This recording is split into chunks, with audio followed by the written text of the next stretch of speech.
ദക്ഷിണ ഇന്ത്യയിൽ കേരളത്തിലെ തൃശൂർ ജില്ലയിൽ ചാവക്കാട് താലൂക്കിൽ സ്ഥിതി ചെയ്യുന്ന പ്രസിദ്ധമായ ഒരു ഹൈന്ദവ ക്ഷേത്രമാണ് ഗുരുവായൂർ ശ്രീകൃഷ്ണസ്വാമി ക്ഷേത്രം. കേരളത്തിലെ ഏറ്റവും പ്രധാനപ്പെട്ട 2 തീർത്ഥാടന കേന്ദ്രങ്ങളിലൊന്നാണിത്. ഇന്ത്യയിൽ തിരുമല തിരുപ്പതി വെങ്കടേശ്വര ക്ഷേത്രം, പുരി ജഗന്നാഥ ക്ഷേത്രം, ബദ്രിനാഥ് മഹാവിഷ്ണു ക്ഷേത്രം എന്നിവ കഴിഞ്ഞാൽ ഏറ്റവും അധികം തിരക്കുള്ള വൈഷ്ണവ ദേവാലയവും കേരളത്തിൽ ഏറ്റവും കൂടുതൽ ഭക്തർ എത്തിച്ചേരുന്ന ക്ഷേത്രവും ഗുരുവായൂരാണ്.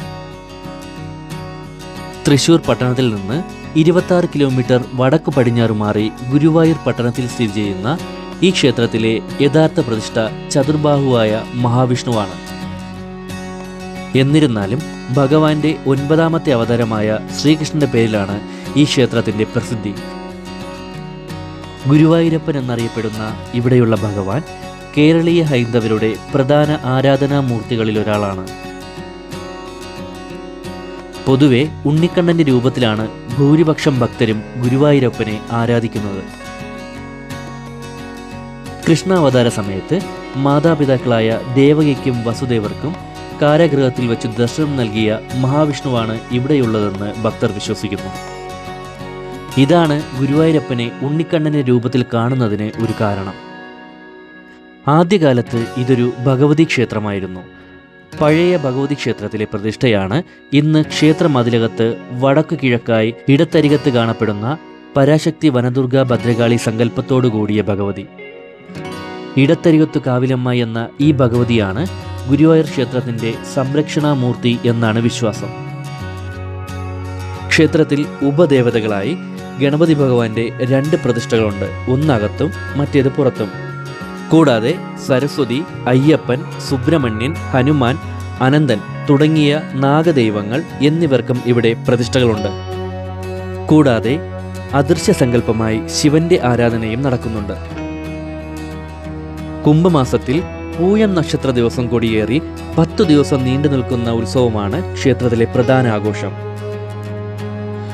കൂടാതെ വൃശ്ചിക മാസത്തിലെ ഗുരുവായൂർ ഏകാദശി, ചിങ്ങമാസത്തിലെ അഷ്ടമി രോഹിണി, അതേ മാസത്തിലെ തിരുവോണം, മേടമാസത്തിലെ വിഷു, ധനു 22-നു മകരമാസത്തിലെ 4ാമത്തെ ചൊവ്വാഴ്ചയോ വെള്ളിയാഴ്ചയോ ആയും നടക്കുന്ന ഇടത്തരികത്ത് ഭഗവതിയുടെ താലപ്പൊലികൾ, കന്നിമാസത്തിലെ അമാവാസി മുതലുള്ള 9 ദിവസങ്ങളിലായി ആചരിച്ചു വരുന്ന നവരാത്രി, 27 ദിവസം നീണ്ടു നിൽക്കുന്ന വൈശാഖ പുണ്യമാസം എന്നിവ അതിവിശേഷമാണ്. ഗുരുവായൂർ ക്ഷേത്രത്തിന് 5000 വർഷമെങ്കിലും പഴക്കമുണ്ടെന്ന് വിശ്വസിക്കുന്നു. എന്നാൽ അത് തെളിയിക്കുവാൻ പറ്റിയ രേഖകളൊന്നുമില്ല. തനതായ കേരളീയ വാസ്തുവിദ്യാ ശൈലിയിലാണ് ഗുരുവായൂർ ക്ഷേത്രം നിർമ്മിച്ചിരിക്കുന്നത്. കേരളത്തിലെ ക്ഷേത്രങ്ങളിൽ സ്ഥിരം കണ്ടുവരാറുള്ള മിക്ക വഴിപാടുകളും ഗുരുവായൂരിലുമുണ്ട്. സാധാരണഗതിയിൽ പാൽപ്പായസം, വെണ്ണ നിവേദ്യം, അഹസ്, നെയ്വിളക്ക്, ഭഗവതിക്കഴൽ തുടങ്ങിയ വഴിപാടുകളാണ് പ്രധാനം.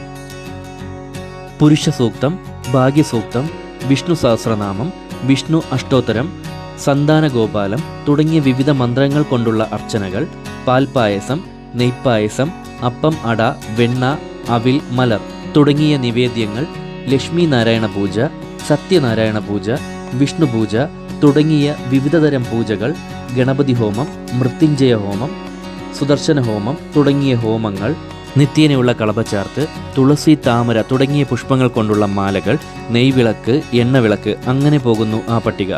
എന്നാൽ ക്ഷേത്രത്തിലെ പ്രധാന വഴിപാടുകൾ ഉദയാസ്തമന പൂജയും കൃഷ്ണനാട്ടവുമാണ്. ഭഗവതിക്ക് അഴൽ എന്ന വഴിപാട് പ്രധാനമാണ്. ഭക്തരുടെ ദുഃഖങ്ങൾ ഭഗവതി അഗ്നിയായി ഏറ്റുവാങ്ങുന്നു എന്നാണ് ഈ വഴിപാടിൻ്റെ അർത്ഥം. കേരളത്തിൽ ഏറ്റവും കൂടുതൽ വിവാഹം നടക്കുന്ന ക്ഷേത്രങ്ങളിലൊന്നാണ് ഗുരുവായൂർ. വിവാഹങ്ങൾ എത്ര കണ്ടാലും ഗുരുവായൂരപ്പന് മതിയാവില്ലെന്നാണ് ഐതിഹ്യം. പൊതുവെ ലളിതമായ ചടങ്ങുകൾ മാത്രമേ ഗുരുവായൂരിൽ നടത്തുന്ന വിവാഹങ്ങൾക്ക് ഉണ്ടാകാറുള്ളൂ. ഗുരുവായൂരിൽ വിവാഹം നടത്താൻ മുഹൂർത്തമോ സമയമോ വേണ്ട എന്നാണ് സങ്കല്പം.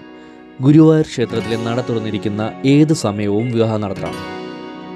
100 കണക്കിന് വിവാഹങ്ങളാണ് വിശേഷ മുഹൂർത്തങ്ങളുള്ള ദിനങ്ങളിൽ നടക്കാറുള്ളത്. ഭഗവാന് പ്രിയപ്പെട്ട തുളസി കൊണ്ടുള്ള മാലയാണ് വിവാഹത്തിന് ചാർത്താൻ ഉപയോഗിക്കാറുള്ളത്. വിവാഹം കഴിഞ്ഞാലുടനെ ദമ്പതികൾക്ക് നാലമ്പലത്തിനുള്ളിൽ പ്രവേശനമില്ല.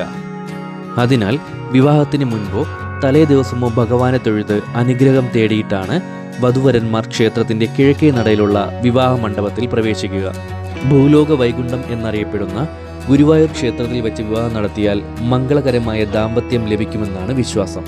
ജീവിതത്തിൽ ഒരിക്കലെങ്കിലും ഗുരുവായൂരപ്പനെ കൺകുളിർക്കെ കണ്ട് പ്രാർത്ഥിക്കാനുള്ള അവസരം കിട്ടിയാൽ അത് നിങ്ങളുടെ ജീവിതത്തിൽ കിട്ടാവുന്നതിൽ വെച്ച് ഏറ്റവും വലിയ ഭാഗ്യമായിരിക്കും.